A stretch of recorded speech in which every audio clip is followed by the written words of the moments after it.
Jenny was born deaf and mute, but she's also a remarkably talented writer. In order to finish her novel as quickly as possible, she chose to live alone in a secluded cabin deep in the woods. To keep her from getting too lonely, her close friend Lucy often came by to chat and share meals with her. Jenny had planned to cook dinner for Lucy that evening. Unfortunately, since she couldn't hear the timer, the steak ended up badly burnt. Lucy was shocked, because the smoke alarm was shrieking so loudly it felt like it could split her eardrums. Jenny explained that because she couldn't hear a thing, she had to turn the volume to the maximum, relying on the vibration of the sound waves as her only warning signal.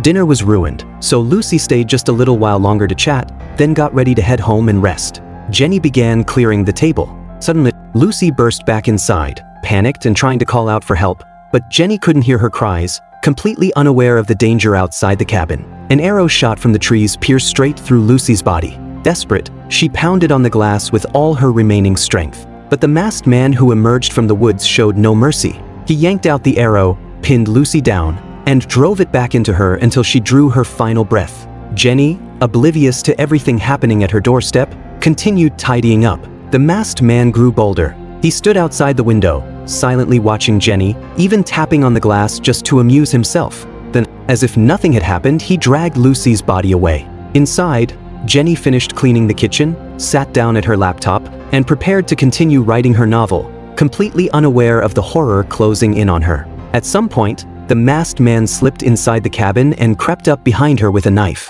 Just as he was about to strike, Jenny's younger sister called her on video chat, startling him into retreat. Jenny and her sister began signing back and forth about the ending of her book. Her sister urged her to finish quickly and come home, since living alone out there wasn't safe. Jenny agreed, but then her sister suddenly asked, "Who's that behind you?" Jenny glanced over her shoulder and replied it was probably just her cat. She hung up and went to look, but after searching every corner of the house, there was no trace of the animal. She returned to her desk and opened her laptop again. That's when her phone suddenly buzzed, with a message sent from her own number. Jenny spun around in shock.